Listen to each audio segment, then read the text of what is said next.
Bapak Ibu, saudara-saudara yang kekasih di dalam nama Tuhan Yesus Kristus, kita masih beribadah di rumah kita masing-masing.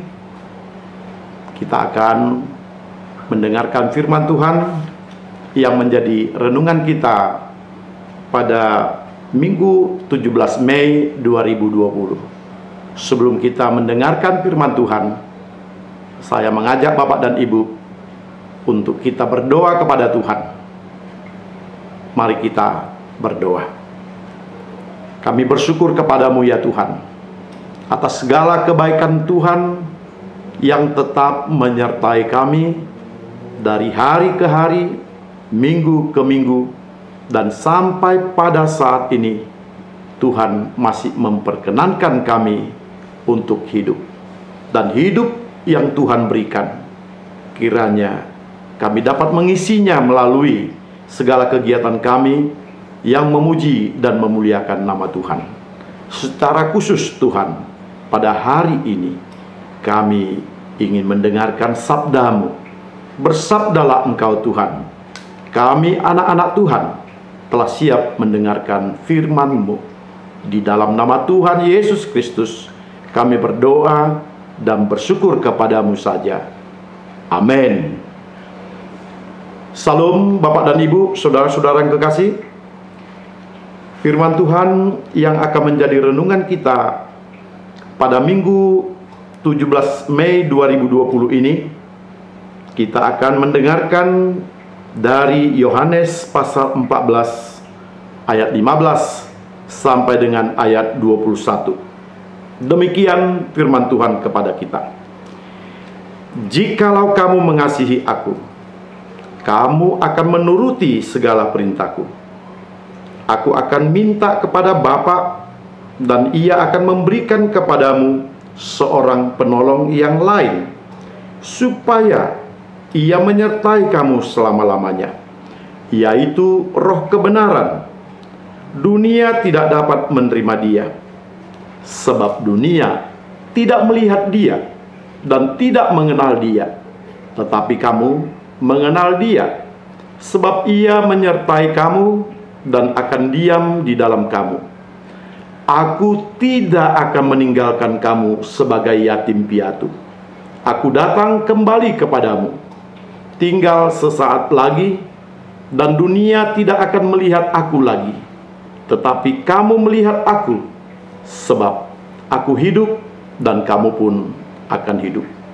Pada waktu itulah kamu akan tahu bahwa aku di dalam Bapakku, dan kamu di dalam aku, dan aku di dalam kamu. Barang siapa memegang perintahku dan melakukannya, dialah yang mengasihi aku. Dan barang siapa mengasihi aku, ia akan dikasihi oleh Bapakku, dan aku pun akan mengasihi dia dan akan menyatakan diriku kepadanya. Amin. Sejauh demikian firman Tuhan yang akan menjadi renungan kita pada hari ini. Bapak, Ibu, saudara-saudara yang kekasih, tema yang menjadi renungan kita hari ini adalah penghibur yang dijanjikan. Bapak, Ibu, saudara-saudara, kita bertanya, siapakah yang dikatakan penghibur itu? Bapak, Ibu, saudara-saudara yang kekasih, penghibur itu adalah Roh Kudus yang diutus Bapa dalam nama Yesus Kristus. Dia merupakan penolong yang diberikan oleh Allah. Banyak orang tidak akan mengenal Roh Kudus ini jikalau dia tidak percaya kepada Yesus. Sebab Roh Kudus ini adalah roh yang diutus oleh Allah di dalam nama Tuhan Yesus Kristus. Artinya Roh Kudus ini hanya diberikan ketika orang-orang percaya kepada Yesus. Ketika orang tahu, mengenal Yesus, dan sekaligus menerima Dia sebagai Tuhan dan Juru Selamat yang hidup. Di sanalah Roh Kudus akan dicurahkan kepada orang-orang tersebut. Roh Kudus ini adalah roh yang berasal dari Allah, roh kebenaran, roh yang akan menyaksikan tentang kesaksian Yesus bahwa Yesus adalah juru selamat. Roh ini tidak dikenal oleh dunia.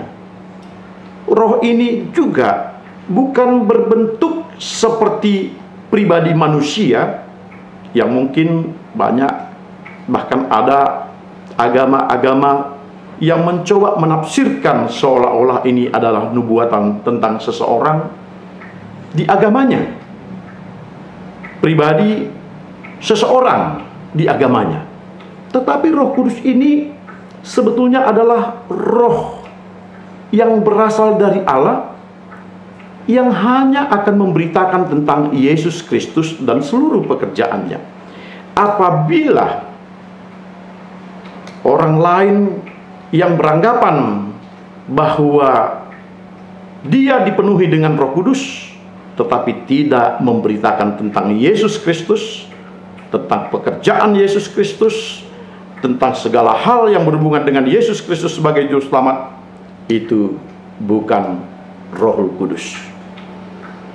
Roh Kudus itu adalah roh yang membuat orang percaya kepada Yesus. Roh Kudus itu memberikan keterangan kepada orang tentang Yesus, dan Roh Kudus itu membuat hatinya bergejolak, bergembira untuk menerima Yesus Kristus.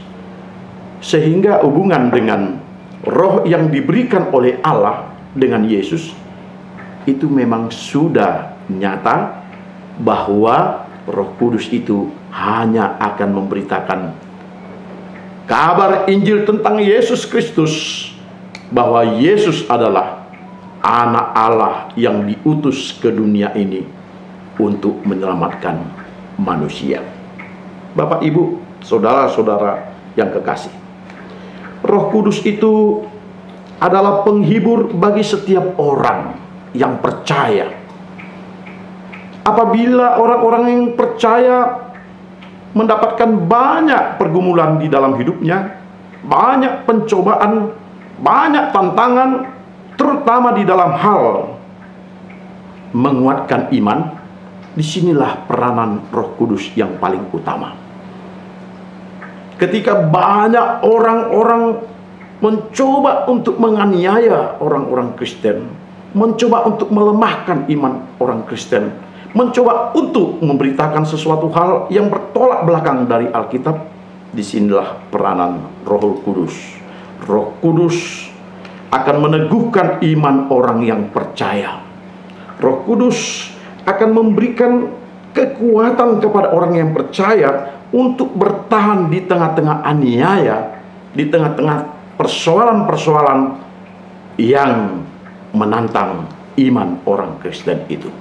Orang Kristen yang dipenuhi dengan Roh Kudus semakin dibabat, semakin merambat. Orang Kristen yang digoda, dicobai, semakin digoda, semakin dicobai, akan semakin kuat di dalam hidupnya. Orang Kristen yang dipenuhi dengan Roh Kudus ibarat beras yang dimasukkan ke dalam karung, semakin digoncang, semakin dipenuhi, semakin berisi, dan semakin berat adanya. Bapak, Ibu, saudara-saudara yang kekasih, yang membuat percaya itu adalah Roh Kudus yang diberikan Allah kepada kita. Roh Kudus itu memampukan kita untuk menuruti firman Allah, firman yang menjadi kebenaran, firman yang mampu memberikan kepada kita kekuatan menghadapi segala macam persoalan kita. Itu sebabnya Yesus berkata bahwa Roh Kudus ini akan menguatkan orang-orang Kristen. Orang-orang Kristen akan semakin diteguhkan imannya. Bapak dan Ibu, saudara-saudara, kepada siapakah penghibur itu diberikan? Yang pertama, penghibur itu yakni Roh Kudus itu, roh kebenaran itu, tidak semua orang menerimanya. Dan tidak semua orang yang bisa mendapatkannya. Orang yang diberikan Roh Kudus adalah orang yang mau menerima Yesus dan menjadikan dia menjadi juru selamat. Ini adalah persyaratan yang pertama. Untuk menerima Roh Kudus, engkau harus menerima Yesus Kristus sebagai juru selamatmu. Sebab dengan menerima Yesus Kristus sebagai juru selamatmu, maka di dalam nama Yesus, Allah akan memberikan kepadamu Roh Kudus itu. Dan Roh Kudus itu akan mengajari engkau tentang kebenaran, siapakah Yesus, dan bagaimana Yesus menjadi juru selamat yang sebenarnya. Bagaimana Yesus yang datang dari Allah, yang memberikan hidupnya untuk manusia. Yang kedua, Roh Kudus itu justru diberikan kepada orang yang mau menuruti perintah Yesus. Jadi tidak semua sebetulnya orang Kristen yang mengaku dirinya Kristen, maka Roh Kudus akan dicurahkan kepada dia. Roh penghibur akan diberikan kepada dia. Banyak orang Kristen apabila tidak lagi berada di dalam persekutuan dengan Kristus, tidak lagi menuruti perintah Yesus, maka sebetulnya Roh Kudus itu tidak ada di dalam dirinya lagi. Dikatakan oleh firman ini bahwa orang yang menuruti segala perintah Yesus, dialah yang menerima Roh Kudus itu. Bapak, Ibu, saudara-saudara kasih, Roh Kudus kita terima agar kita dapat mempersaksikan tentang Yesus Kristus kepada semua orang, agar kita mampu menanggung segala sesuatu konsekuensi tentang kesaksian kita, agar kita semakin dikuatkan untuk mengatakan Yesus sebagai juru selamat kita. Kita mendengarkan berita tentang Stefanus yang berani mati demi kesaksiannya, yang menyaksikan bahwa Yesus adalah juru selamat. Konsekuensi dari orang yang percaya adalah siap mati untuk imannya, siap mati untuk kebenaran yang dia pegang, yang dia terima dari Allah. Bapak, Ibu, saudara-saudara yang kekasih, Stefanus sebagaimana menjadi khotbah kita pada minggu yang lalu, Stefanus yang berani bersaksi menyaksikan Yesus sebagai juru selamat di tengah-tengah orang banyak. Stefanus mengatakan bahwa hanya di dalam Yesuslah keselamatan satu-satunya di bumi ini. Dan kesaksian semacam itu hanya orang yang dipenuhi dengan Roh Kudus yang mampu menyaksikannya. Bapak dan Ibu, dunia tidak menjanjikan kita untuk kita terbebas dari banyaknya penganiayaan. Dunia tidak menjanjikan kita untuk hidup nyaman di zona yang aman. Bahkan dunia, sebagaimana dikatakan oleh firman ini, dunia tidak mengenal Allah. Bahkan dunia ini tidak mengenal roh kebenaran itu sendiri. Dunia tidak menerima roh kebenaran itu. Oleh sebab itu, tantangan-tantangan yang kita hadapi sebagai orang Kristen akan menjadi sangat besar. Apakah kita harus menyesuaikan hidup kita, kompromi dengan dunia agar kita dapat aman? Apakah kita juga bersedia untuk akhirnya bernegosiasi dan mengikuti cara dunia agar kita aman? Bapak, Ibu, saudara-saudara, orang Kristen punya moto percaya kepada Yesus, dan itu harus dilakukan sampai mati. Saudara-saudara yang kekasih, kita telah melihat bagaimana keberanian Stefanus yang bersaksi. Sekali lagi, kesaksian Stefanus itu adalah oleh karena Roh Kudus yang ada di dalam dirinya meneguhkan iman daripada Stefanus. Bapak, Ibu, orang yang dipenuhi dengan kuasa Roh Kudus, dia melakukan tugas-tugasnya. Yang pertama, tugas orang yang dipenuhi dengan Roh Kudus itu adalah satu, meyakinkan bahwa Allah tetap menyertainya di dalam meneguhkan iman percaya. Orang yang penuh dengan Roh Kudus, dia mampu meyakinkan dirinya sendiri bahwa dia benar percaya kepada Allah, dan bahwa dia di dalam kepercayaannya kepada Allah tidak akan pernah digoyahkan oleh apapun. Jadi Bapak dan Ibu, ketika kita katakan bahwa kita dipenuhi dengan Roh Kudus, maka pada dasarnya kita ini harus berani dan sekaligus mengatakan, saya tidak akan goyah oleh apapun, tantangan apapun, godaan apapun, penganiayaan apapun. Saya tidak akan beranjak dari iman saya kepada Tuhan Yesus.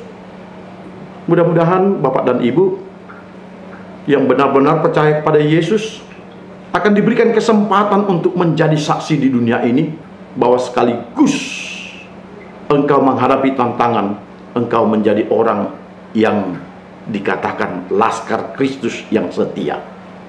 Engkau tidak akan goyah menghadapi penganiayaan. Engkau tidak akan mau mengalah terhadap godaan-godaan dunia ini, sekalipun apa yang ditawarkan kepadamu. Banyak orang kadang-kadang begitu gampang meninggalkan Yesus Kristus hanya godaan-godaan duniawi saja. Tetapi orang yang diberikan Roh Kudus itu, dia akan meyakinkan dirinya bahwa Allah itu adalah yang terutama dari segala sesuatu, dan itu cukup baginya. Sehingga di dalam keyakinannya tentang Allah, dia tidak akan mau ditukar dengan apapun. Yang kedua, tugas orang yang diberikan Roh Kudus itu, Roh Penghibur itu, adalah meyakinkan bahwa Yesus akan datang kembali. Sebab dia telah berkata bahwa dia adalah jalan dan kebenaran dan hidup. Dan bagi siapa yang percaya kepada Yesus, dia akan diyakinkan Yesus akan kembali. Dan ketika Yesus kembali, dia akan menghakimi semua orang. Dan hanya orang yang percaya kepadanya yang akan mendapatkan jalan dan kebenaran dan hidup itu. Sehingga dengan demikian, dia yakin bahwa perjuangannya tidak sia-sia. Roh Kudus itu telah meneguhkan imannya. Roh Kudus itu telah memenangkan dirinya. Dan dia yakin Roh Kudus itu sendiri yang menugaskan dia untuk mengatakan bahwa Yesus akan datang untuk kedua kalinya ke dunia ini, sehingga hanya orang yang percaya kepadanya yang akan mendapatkan hidup yang kekal, sementara mereka yang tidak percaya kepadanya akan mendapatkan kebinasaan untuk selama-lamanya. Yang ketiga, orang yang telah dipenuhi dengan Roh Kudus itu akan meneguhkan kesaksian hidupnya, di mana dia akan melakukan perintah-perintah Yesus di dalam hidup ini. Apa yang Yesus katakan, kasihilah Tuhan Allahmu dengan segenap hatimu, dia akan melakukan pengasihan itu. Kasihilah sesama manusia seperti dirimu sendiri, dia juga akan melakukan seperti itu. Segala perintah daripada Allah akan menjadi tugas yang dilakukannya dengan sukacita, karena dia tahu inilah tugas orang yang telah dipenuhi dengan Roh Kudus, dan tugas itu akan dilakukannya sampai akhir hayat hidupnya.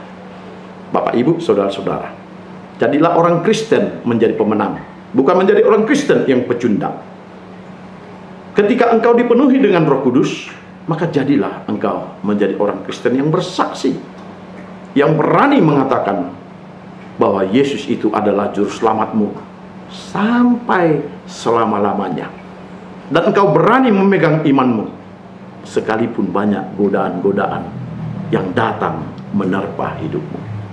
Bapak, Ibu, saudara-saudara, hidup kita di dunia ini hanya sementara. Paling kuat kita 60, 70, 80 tahun. Tetapi hidup yang kekal adalah selama-lamanya. Apa gunanya kita memperoleh seluruh dunia ini tetapi kehilangan nyawa kita? Saya mengajak Bapak dan Ibu, terimalah Roh Kudus itu, supaya engkau dikuatkan imanmu. Terimalah Roh Kudus itu, supaya engkau dapat bersaksi tentang Dia dengan sepenuh hatimu. Terimalah Dia, engkau akan menang dan menjadi orang Kristen yang bersaksi, dan kesaksianmu diterima oleh Allah untuk selama-lamanya. Amin. Mari kita berdoa. Ya Tuhan, Allah Bapa yang di sorga, kami bersyukur kepada Tuhan bahwa Engkau memberikan kepada kami Roh Kudus-Mu sebagai roh yang menghibur dan menguatkan hati kami. Kami percaya Tuhan, Engkau mengirimkan Roh Kudus-Mu supaya kami boleh teguh menjadi orang Kristen yang beriman, yang mempercayai bahwa Engkau adalah Allah kami, Juru Selamat kami, yang telah menebus dosa kami dan yang telah menjanjikan keampunan dosa dan hidup yang kekal bagi kami. Teguhkan iman kami Bapa. Biarkan kami boleh memegang iman yang benar ini, sehingga di dalam kehidupan kami yang penuh dengan godaan dan penuh dengan penganiayaan serta tantangan-tantangan yang lain, kami akan mampu menegakkan kebenaran tentang Yesus sebagai Juru Selamat kami. Terima kasih Tuhan. Berkati dimanapun orang-orang Kristen berada, di tengah-tengah situasi apapun, termasuk di tengah situasi COVID-19 ini. Berkati agar orang-orang Kristen semuanya aman, terlindung, dan tetap terawat, sehingga kami boleh tetap kuat dan aman melalui masa-masa pandemi COVID-19 ini. Dan berkati semua perekonomian kami Tuhan, supaya kami mampu untuk mendapatkan makanan kami sehari-hari, dan mampu untuk mendanai baik pendidikan anak-anak, kesehatan keluarga, dan semua masa depan yang kami rindukan. Terpujilah namamu Tuhan. Di dalam nama Yesus Kristus kami berdoa dan bersyukur kepadamu saja. Amin. Salam Bapak dan Ibu, saudara-saudara. Kita telah mendengarkan firman Tuhan. Kami percaya Bapak dan Ibu akan dikuatkan oleh firman Tuhan, sekalipun situasi kita masih berada di dalam pandemi COVID-19 ini. Tetapi Tuhan tetap menyertai dan memberkati kita. Salam.